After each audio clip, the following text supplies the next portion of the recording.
Hello there, and welcome to the Thinking Fellows podcast. I'm producer Caleb, and today we have a special episode where we are interviewing one of our regular hosts, Dr. Adam Francisco. Dr. Scott Keith is here with us to kind of field some questions to Dr. Francisco. If you've listened to the show regularly, you know that we have lots of guests on, especially throughout the last year. We're now into 2017. This will soon be our second year of production, so thank you for everybody who has listened to the show so far and gotten us here. We're at over 120,000 downloads total from 2016 alone. So thank you for that help. That's incredible for a podcast in its first year. So we have some amazing fans and donors who help make this show possible. So if you were a donor in 2016, we thank you, and we hope that you continue to support us in 2017. So today's show, we're going to do a little topic that Adam is an expert in, the expert in, maybe. Oh, no? Well, no. No? Okay.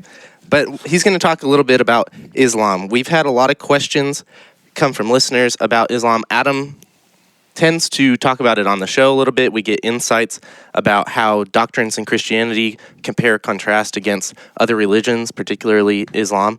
And so today we're going to field questions to him that get more specific answers. This is probably on a lot of Christians' minds right now, especially as we're coming out of our apologetics series. This might help you deal apologetically with Muslim neighbors or people that you come in contact with day to day. All right, Dr. Keith, do you want to start fielding some questions? I'll give it a shot. So the next two episodes really will just be conversations with Adam, right, on a couple of things that he's done his PhD work on or his DPhil work on. The first one, like Caleb said, is just some questions regarding Islam. The second one will be a topic that he'll be presenting soon at the Fort Wayne Symposia, right? That's right. Yeah. Lutheran Apologetics, which is an interesting one. We'll get into that more next episode, but I get a lot of questions about Lutheran Apologetics from different Lutheran faculty members, so I'd love to hear some of your input on that.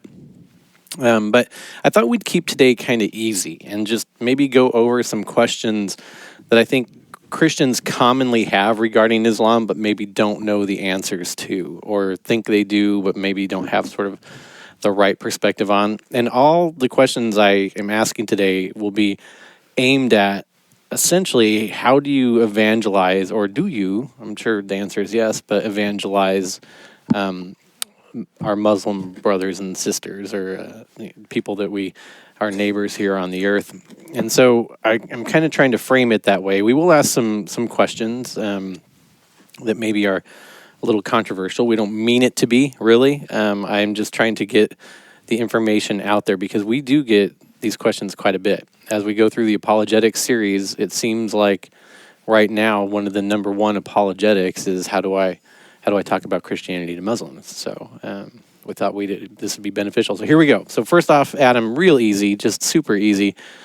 We all use the term Islam and Muslim, and I don't think most of us know what it means other than those people that aren't us. So what is Islam? Etymologically, Islam means submit or submission. Islam is a religion of submission to Allah. Allah is the Arabic term for it. It's just a generic term for a God. You could the literal translation would be the God.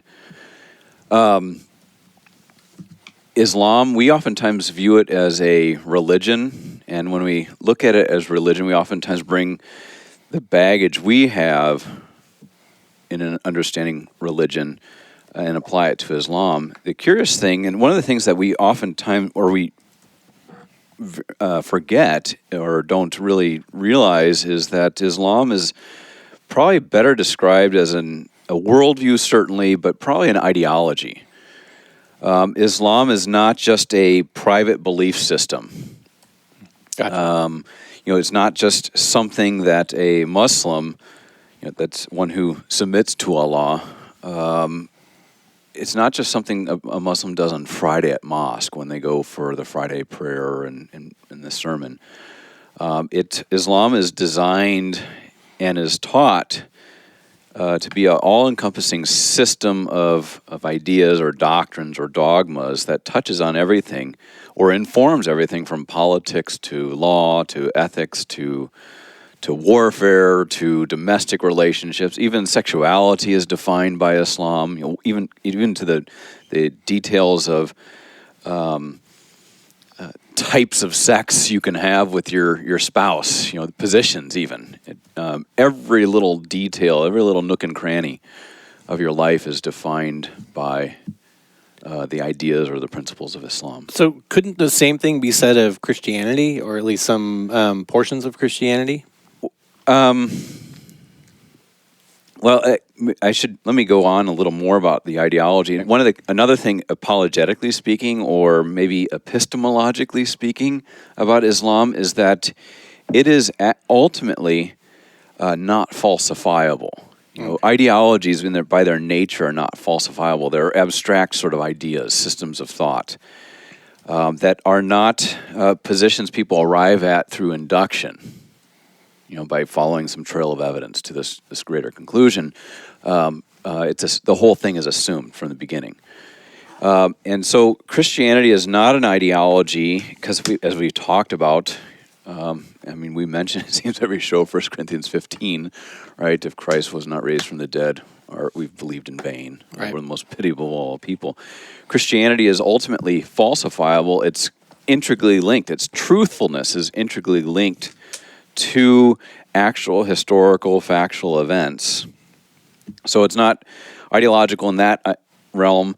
There are, to be sure, Christians who treat Christianity kind of as an all-encompassing belief system that touches on everything, whether your 12-year-old daughter or 16-year-old daughter can date and hold the hands of a boy. Absolutely. There are Christians who come up with quirky diets, like I think it was the Daniel diet that was all the rage a couple of years ago.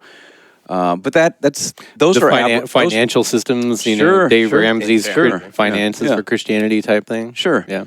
And those are aberrations of Christianity, or at least things that Christians have developed. They're not part of the core identity of Christianity. Yeah. The Bible really doesn't teach anything about dating.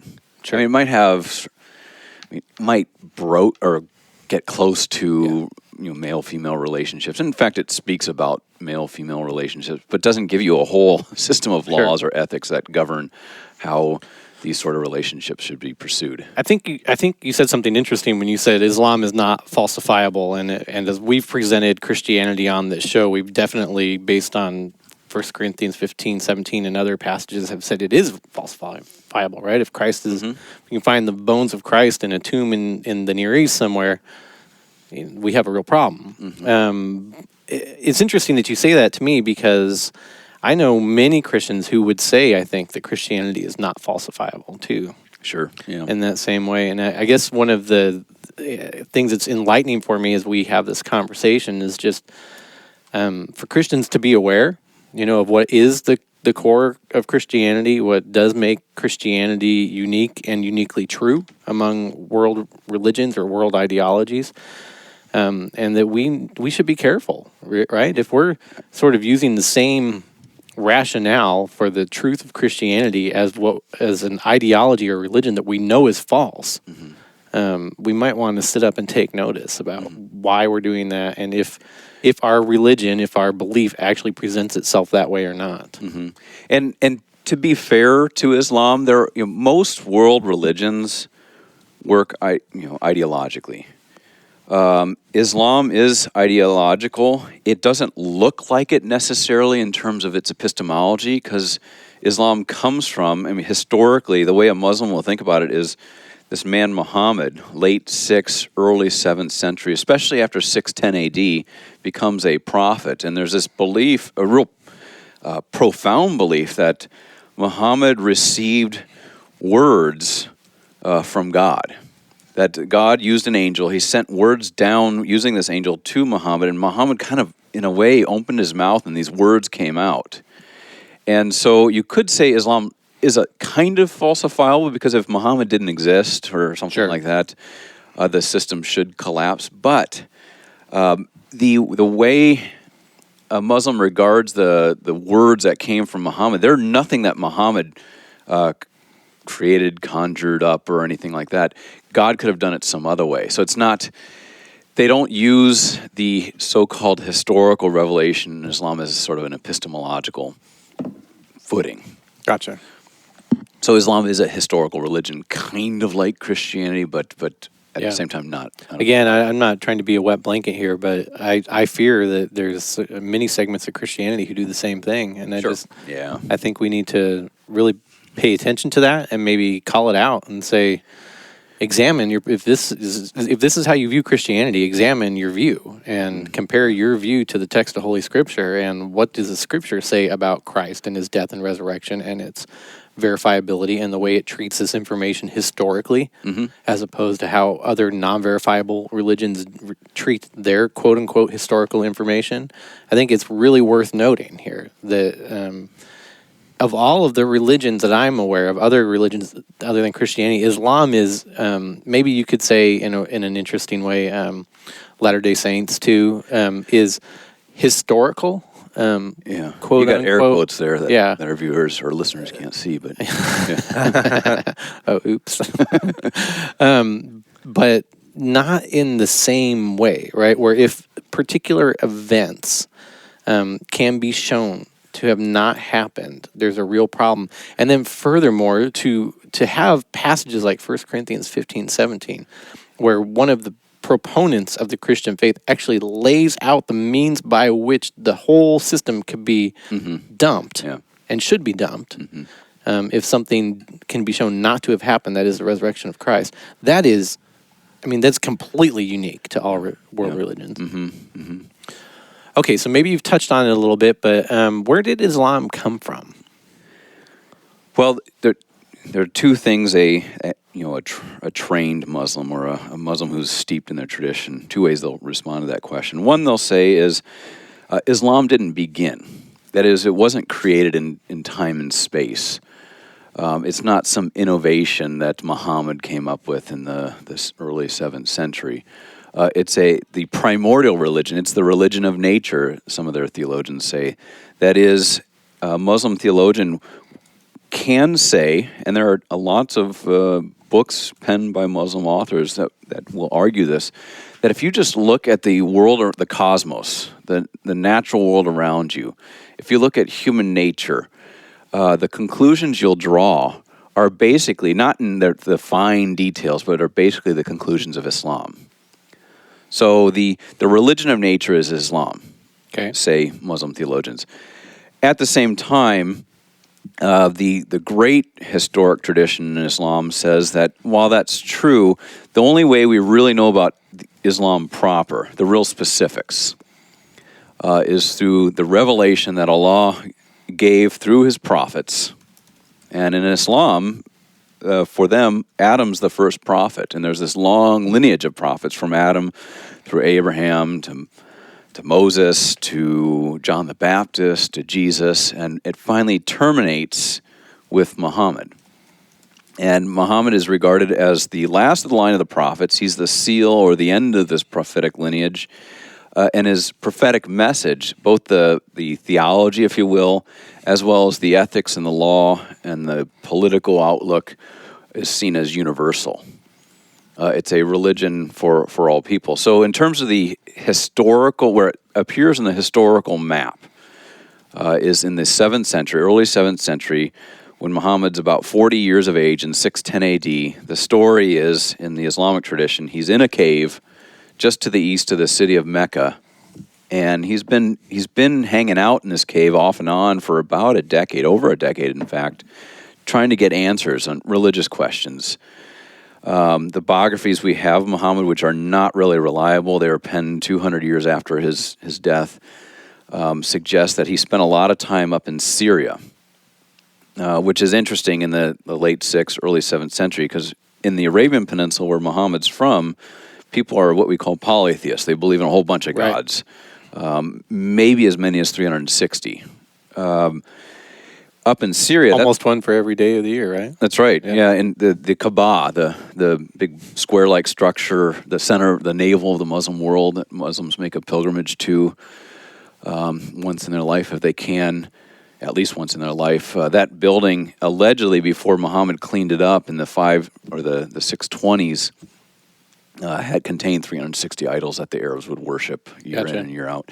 But he would also go up to Syria, the biographies suggest, and he was a trader when he was young. And when you're in Syria in that time, that's part of the old eastern half of the Roman Empire, Byzantium as we call it. And that's Christian territory, Orthodox Christian territory. And there are also Jewish populations between Byzantium and the Arabian Peninsula. So presumably, Muhammad is a man who's encountered a religious diversity, if you will. And maybe if there's one thing we could credit him with, is he knew that monotheism of whatever sort and polytheism can't both be true. You know, there's either one God or there are a multitude of gods or there's no God, but they all can't be true. And so the biographies suggest that he's hanging out in this cave for a long time. You know, not days on end, but he'd go in the cave for a couple days and go home to his wife and go back. And he'd ask himself questions like, well, what's the real God? Can I know if there is a true religion, and so on and so forth? And in the Islamic tradition, in 610 AD, the 9th month in their calendar, a calendar based off the phases of the moon, a month called Ramadan, he's in this cave, and all of a sudden he feels a presence in the cave. One source says it was illuminated with light, and he starts to hear a voice. And the voice ultimately tells him that Allah is the creator of all things and that Allah has revealed himself by the pen. And that's chapter 96 of the Quran, the first couple verses, and that's seen as the first bit of revelation, or word of God, so to speak, given to Muhammad. And that really begins Islam.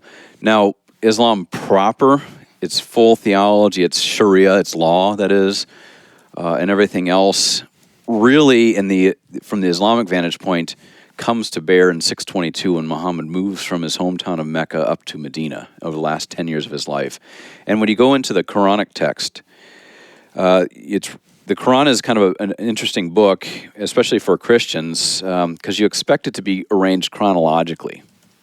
You know, start in chapter 1 with some sort of creation narrative, or at least the chronology, wherever the creation story is, it will sort of follow in a straight line forward. You don't get that in the Quran. The Quran is a hodgepodge of things, anecdotes, religious expressions, and so on and so forth. So, and it's hard to discern it, but Muslims have historically, for 1,400 years, always made a distinction between early passages in the Quran, that is, passages in the Quran that come from Muhammad's early time as a prophet, and those that come from Medina, the last 10 years of his life. And in the Quran, you'll find many, at least tensions, if not, we would say, contradictions in the text. You know, one place it'll say that Muslims, Christians, and Jews all worship the same God. Another place it'll say that Muslims are to fight and kill Christians and Jews. Jeez. One place it says, it suggests, I should say, that you can drink wine, just don't go to prayers drunk. Another place it says wine or intoxicating beverages are completely forbidden. And the way Muslims have dealt with these contradictions historically is they look at the Quran and they discern where these passages come from in light of Muhammad's life. And the later stuff, the stuff that comes from Medina, if it can't or contradicts earlier material, is said to abrogate the earlier stuff.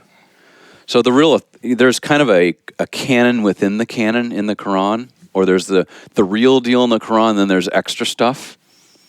And the real stuff, the stuff that informs the details of Islam, comes from that Medinan period.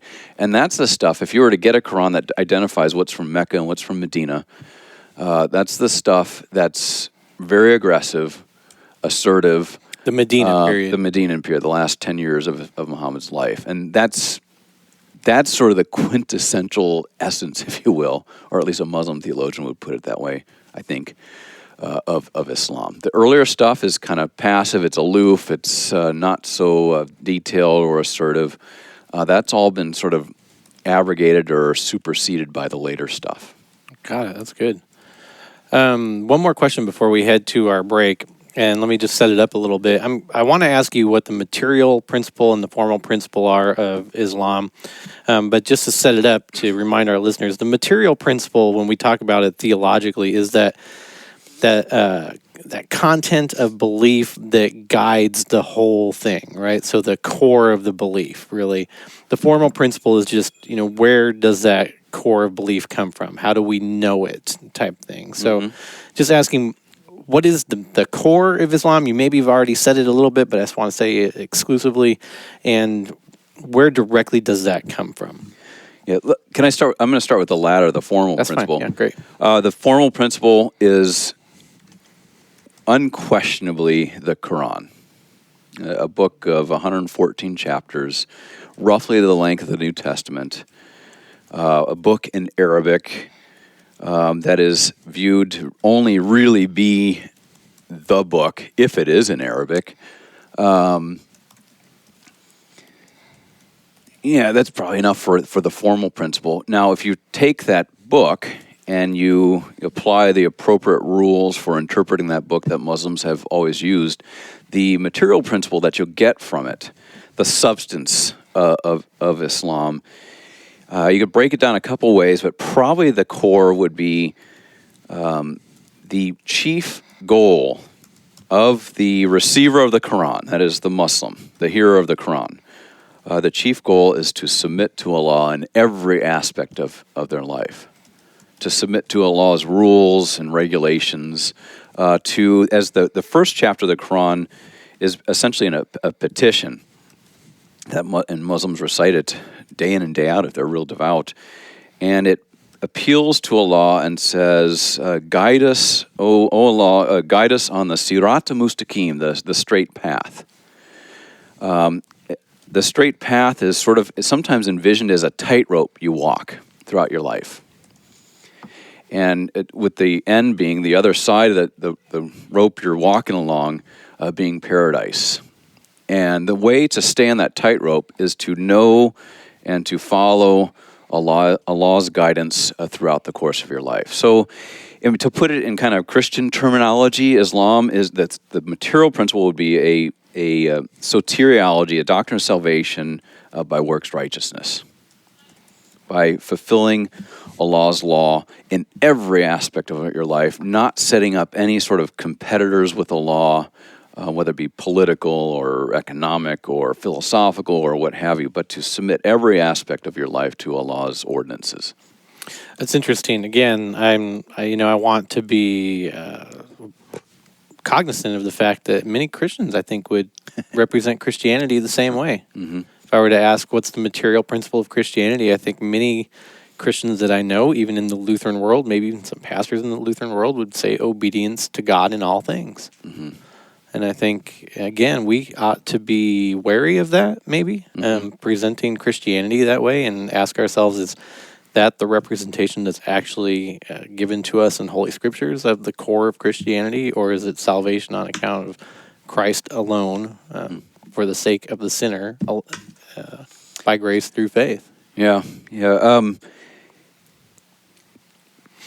Martin Luther wrote quite a bit on Islam, and he once wrote a preface to a book. He said, if you were to compare Islam and the way Muslims practice Islam to the way the most religious monks that we have, the Carthusian monks, he says in particular, and compare them, you'd see that Islam by far surpasses Christianity or Catholic Christianity in terms of its ability, its austerity. And approach to this sort of works righteousness. In fact, he says Islam is the religion of the law par excellence. Yeah. And in his work on Islam, he oftentimes uses Islam as a foil to show that if you want a religion of works righteousness or a religion of the law, Islam's the one you want. Right. And he makes the point that Christianity isn't about, of course, one should seek to be obedient to God and so on and so forth. But that isn't the core or the focus of Christianity. That won't save you. Right. Yeah. So the way maybe the good way of just basically putting it out there, Islam is a religion of obedience and Christianity is a religion of salvation. Or Islam has more of a temporal focus, a horizontal focus. Christianity has more of a vertical focus. Gotcha. All right, that's good. I think we're going to take some time for our first break in advertisement.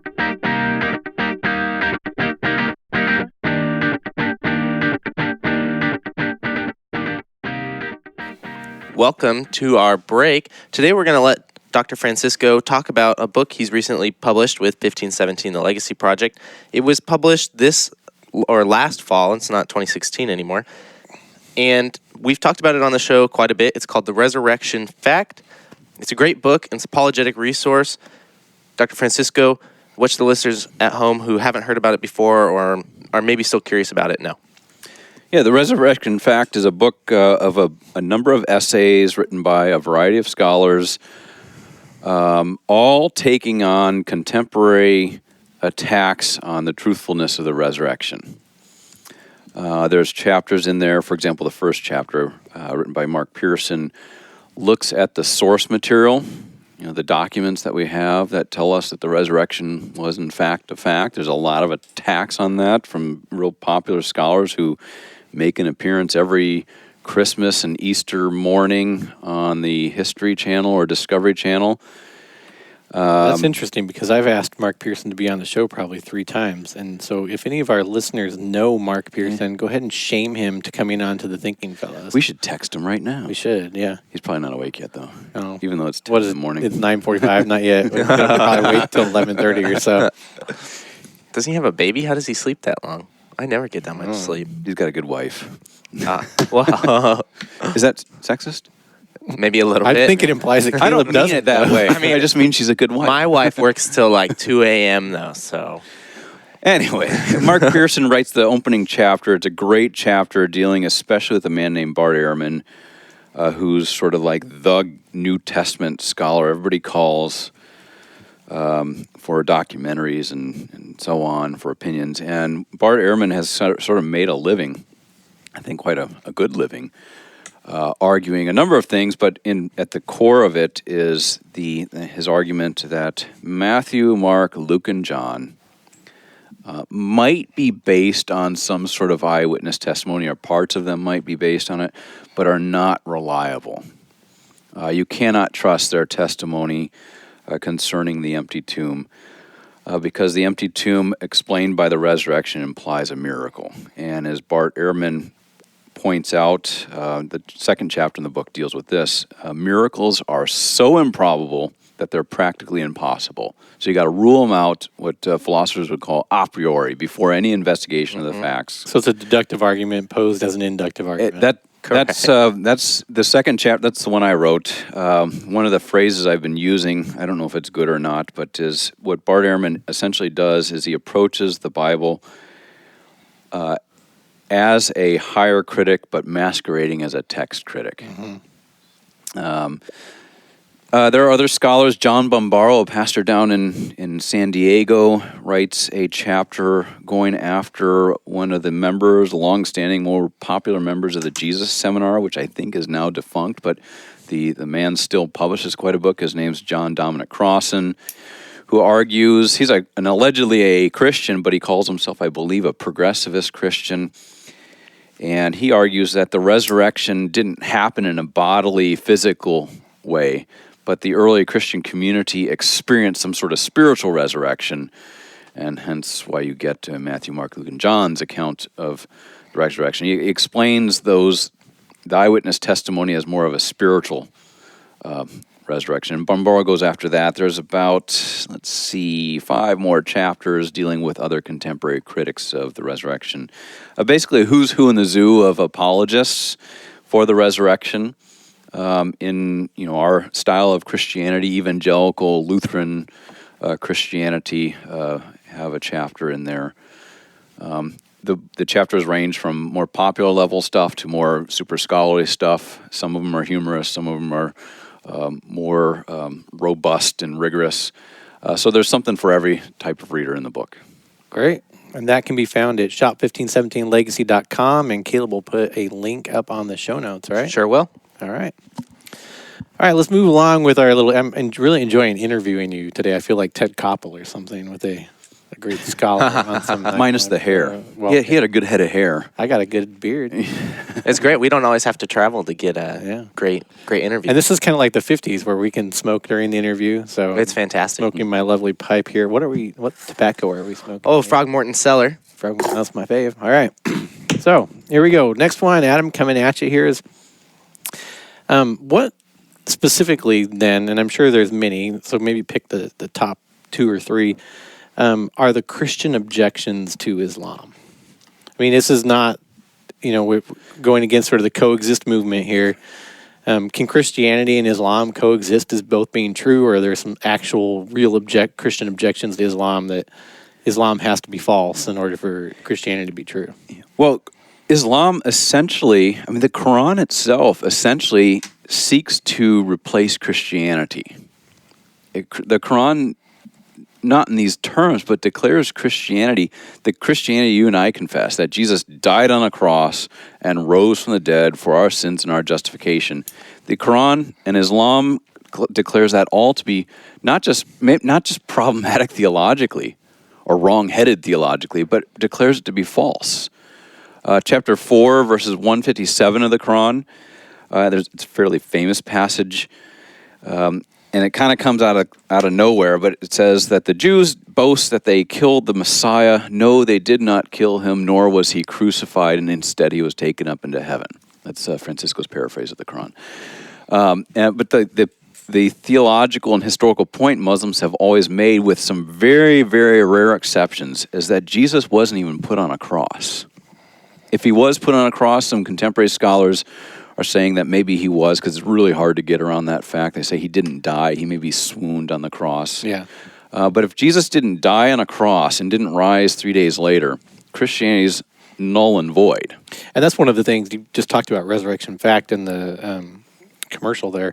And that's one of the things that's dealt with in the Pearson chapter, right? Absolutely. Yeah. He makes mention of a Muslim scholar, Louis Fatui, who does a lot of this sort of Muslim apologetics towards Christianity. Right. So you got, the two cannot coexist theologically at all. Now, can Muslims and Christians coexist? Sure, and they always have. And sometimes it's not gone so well for Christians. Oftentimes it hasn't. But there's that possibility. But theologically, there's just no way to reconcile the two. Islam also, in addition to denying or rejecting that Jesus died and rose from the dead for our sins and our justification, the Quran, chapter 4, verse 171, tells... the Quran tells its readers or its hearers that they should not be excessive or overly assertive in their religion. They should not say tathlitha, that's Arabic for three. The way that's usually interpreted is that there is no such thing as a trinity. The Quran says time and again, God is one. He has no partners. He has no son. Islam is, theologically speaking, monotheistic, but it's a different type of monotheism than Christianity. It's what we might call Unitarianism. God is one in essence and one in person. There's no room for a plurality, a Father, a Son, and a Holy Spirit. The Quran rejects, another reason why Christians should reject Islam I forget your original question, but another point between Christians and Muslims that just make it irreconcilable is Islam teaches concerning the nature of human beings, that humans are not by nature sinful and unclean.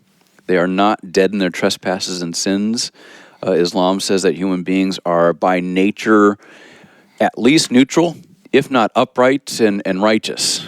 So there's a real optimistic or a high view of human nature in Islam that's completely contradictory to the Christian view. We could go on. I think those are the core issues that separate us. Okay. Now I want to delve into an area here that might be just a little sensitive, and I know that at times you like to deal with this sort of amicably, but it's a real question, I think, in the minds of Christians. Is Islam as an ideology, we'll say it that way, for those of us who sit here in America, but not all of our listeners are here in America, people are abroad. We just talked about a listener in London and whatnot. And beyond that, is Islam to be feared? Can I say yes and no? Sure. Which is a cop-out.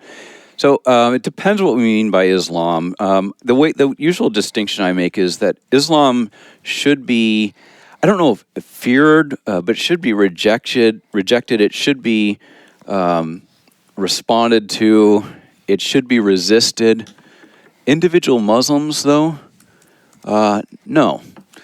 And what I mean by that is, so Islam, as it's been classically conceived, sees the world as basically having two particular realms. There's the realm of Islam, where you have a majority Muslim population. You've got Islamic law as the law of the land. You've got a properly ordered Islamic government, and so on and so forth.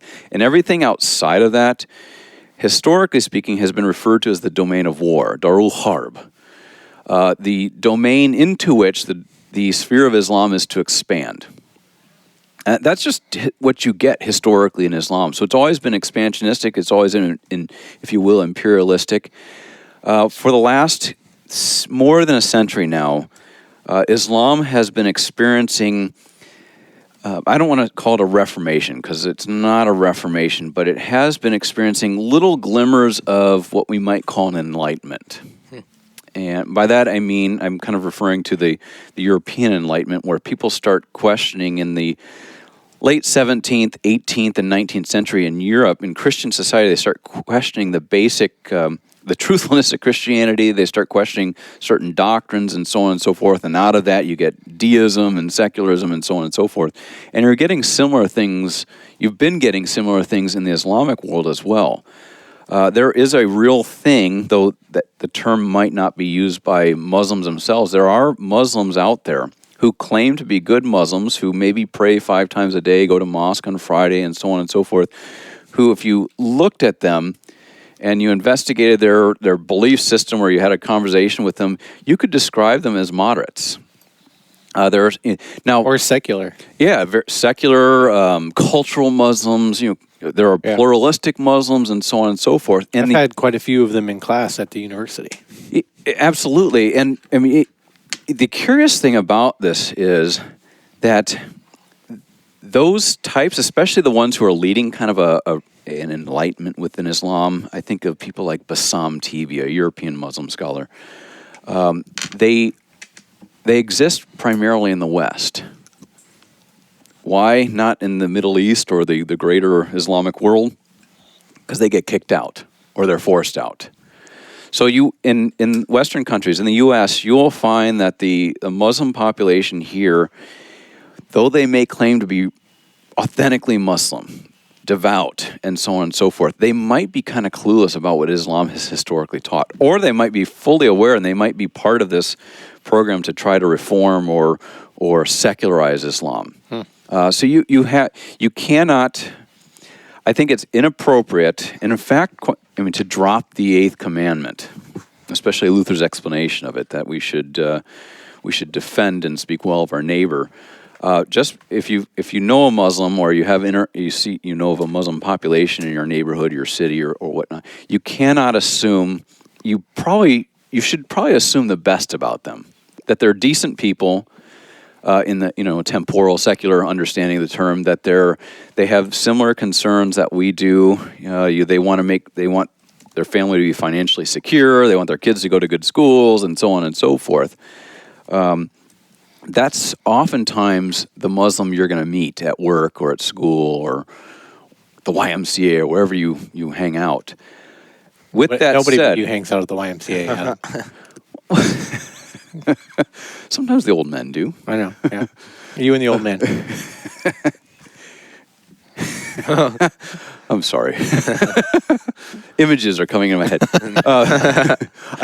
Can I tell a little story? Sure, go ahead. I have a shirt that a friend of mine gave me. I won't out him because I don't want to put him on a hit list, but it was a shirt that just has an Arabic kafir, which is Arabic for infidel, on it. And I wore it once to the YMCA, and apparently there are Muslims there who took offense at it because the director of the YMCA came to me and asked me if I'd never wear that Oh my gosh. Anyway, all right. So, people notice me at the Y. People know you. The YMCA is a safe place. So back to our conversation. There are most Muslims that Americans are going to encounter are average people who happen to be Muslim. And probably are kind of clueless about Islam in terms of like the theology of it, the law. Some of them come here, or a lot of them have come here because they want to escape the real hardcore stuff, the real traditional stuff. With that said, it is important to recognize that when Muslims are in non-Muslim territory, just like if we were to go, let's say, hypothetically, you were to go to Saudi Arabia as a missionary, which would never happen, but let's just say that you were tasked, you were called to do that, and some organization was going to send you there. Would you stroll right into Jeddah or Mecca or Medina and say, hey, I'm here to convert you all to Christianity? No. You'd do what missionaries do. You'd contextualize yourself. You'd probably work in a business. You wouldn't, you wouldn't just lay down all your cards, what you're there for. And there is a teaching in Islam. It started in what's called Shia or Shiite Islam, but it's become fairly universal throughout the rest of the Muslim world, called taqiyya, and there are other terms for it as well, that essentially says when Muslims are in a territory, and especially non-Muslim territory, if they can advance the cause of Islam there by lying or deceiving or engaging in some sort of treachery, they are required to do that. Wow. So now this is not to say that you should be suspicious of your Muslim neighbor, but just to be aware. Yeah, you should be aware that there might be some real moderate Muslims or people who come off as moderate Muslims who are using that sort of as a way to gain a hearing, a platform for Islam. Yeah. There's a movement out there called the Common Word Movement. It's been around for about 10 years now. Very popular, so popular that people like Tony Blair, the former, I guess 2 prime ministers ago of Britain, John Kerry, the current for a short period of time, thank God, Secretary of State, and others have been engaged in these sorts of things. It's called a Common Word Between Us and You. There's a whole website dedicated to it. It's very far-reaching in its influence. Back less than 10 years ago now, the Congress, the House of Representatives in Washington, D.C., actually advanced what's called a concurrent resolution, House concurrent resolution, I think it's 374, that says we will support this type of dialogue, Christian-Muslim dialogue that leads to common understanding and this understanding that we have this common sort of core, theological core, that even our federal government is going to sponsor that sort of thing. It's a concurrent resolution, though, so it's not legally binding. It's just sort of a, hey, we're behind this kind informative. Yeah. And so that stuff is real popular, and it looks nice because the people who are involved they claim as their stated goal the mutual understanding between Christians and Muslims where we all can kind of get along in the civil realm and so on and so forth. But if you look at the documents, I'm convinced, and there are other scholars out there who are convinced, that this is a kind of very, very successful deception that's taken place. So you get Muslims who wrote to Christians originally in 2007, hey, let's come to a common word between us and you so that we can at least alleviate some of the tensions that separate Muslims from Christians or Islam in the West and so on and so forth. And we can come to this consensus because we all believe in essentially the same basic core principles. It's kind of a secular coexist, right? Exactly. But here's the thing is Christian leaders responded, in the thousands now, very positively saying, and I'm all in favor of... Let's just all get along. Yeah, in the civil realm. Mm-hmm. But the way Christians responded, Christian leaders, they've responded by saying, hey, this is great. In fact, New York Times wrote an article, or had a letter that 300 Christian scholars, some have now taken their name off the list, but people like John Stott were on there originally, that said, this is great. Let's all get along. First of all, before we talk about how we're to get along, we Christians want to apologize to you for the Crusades. Oh, my. And the document says the excesses in the war on terror. And here's how we can get along. We all believe that we should love God. So there's this assumption that we all kind of have the same God in mind. And then as it goes on, it says, it starts referring to Muhammad as the capital P Prophet Muhammad. Now, the way a Muslim reads that is these Christians have signed on to a document that essentially recognizes that there's no God but God, and who's his prophet? Muhammad. That's the essential creed of Islam. And what's interesting, and I hope people aren't thinking that I'm engaging in some sort of conspiracy theory, but if you go to the original Arabic letter that was initially sent by Muslims to Christian leaders everywhere, the Arabic is entitled the letter a dawah. Dawah is an Arabic term that refers to a call to embrace Islam. And that's effectively, William Lane Craig at Biola University has early on spoke on this and said essentially these people who have signed on to this have embraced Islam, they just don't know it. Or at least that's the way the Muslim will read it. Oh, gotcha, yeah. Sort of unknowing converts. So, yeah, when it comes to Christian-Muslim relations, you got to be as Jesus would put it, or did put it, be as innocent as a dove, to be sure, but as shrewd as a serpent. Right. Because if Muslims really believe Islam is true, the way we believe Christianity is true, we're going to try to find opportunities to advance. Sure. And we've on the whole, I think not all of us, but I guess I'm speaking from my particular branch of Christianity perspective. We've almost lost that, right? We've got a big emphasis on the truth of Christianity in our particular Lutheran world. Not such a big emphasis on then that means that everybody needs to know that it's true. Mm-hmm. And then sort of cultural Christianity, which has become highly secularized, I think, doesn't even have a large emphasis on the exclusive truth of Christianity anymore. It's one helpful religion or ideology among many others. Right. And if that works for you, one path to the same destiny that we're all headed towards. And it's interesting. I've often thought about that Islam believes that as a religion, it's true, right? That Allah is the one God and Muhammad's prophet, and thus sort of culturally really goes at, I'll use my air quotes again, convincing others of that truth. And Christianity has maybe lost a little bit of that fervor on the whole. Yeah, I don't know if it's available online. There's a great article that was in the National Review years ago, written by Mark Stein when he was still the author of the Happy Warrior column at the end of the magazine. And I think the title is something like Apostasy and Moderation. And it deals with the question, it poses the question in a roundabout way, should Americans or Western Europeans place their hope that at some point in the future Islam will turn a corner, become more moderate, and therefore we can finally all get along? And Stein comes to the conclusion that this is not the this is not the solution, because while you might for a time get there might be a moderate trajectory in Islam, once Muslims go back to their text and their traditions, they go back to this more ideological, politicized form of Islam, because that's just part and parcel of their tradition, their text, and so on. And then he comes to the end of the article, and he says something like, so it seems that the solution to the problems Islam poses to the West today is the oldest solution of all. It's an evangelizing Christianity. But then he kind of bursts the bubble and says, unfortunately, Christians don't seem too interested in that anymore.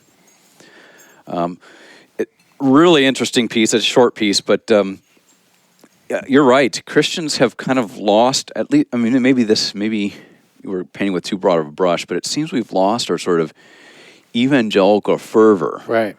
I'm sure I was painting with too broad of a brush, and from my own particular perspective of and corner of Christianity. I mean, I don't actually think you are, but I think just to be cautious, we don't want to. Yeah.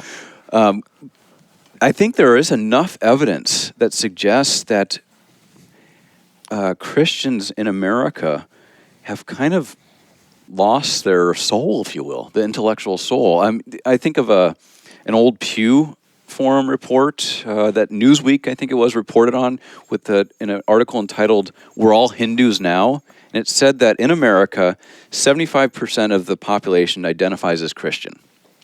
But if you look at that 75% and you start asking them particular questions, the half of that 75%, they actually believe in things that are more akin to Eastern religions, Right. like universalism, pluralistic theologies, and so on and so forth. So,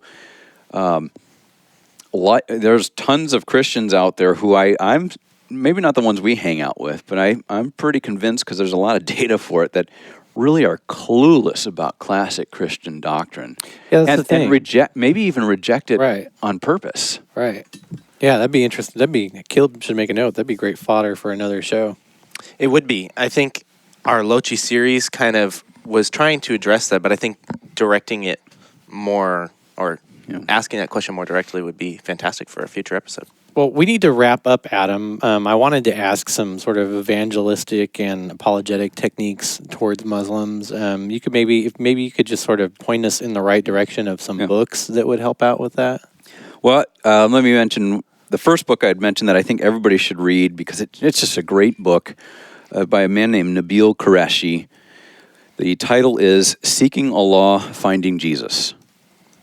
And that author has written, I think, 2 other books that are really good as well. But that's a great personal.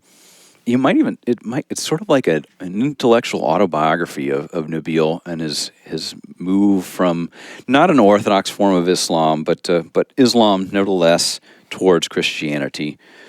Answering Islam is really good. That's Norman Geisler and Abdul Salib. There's 2 websites. AnsweringMuslims.com is great, humorous and fun and snarky.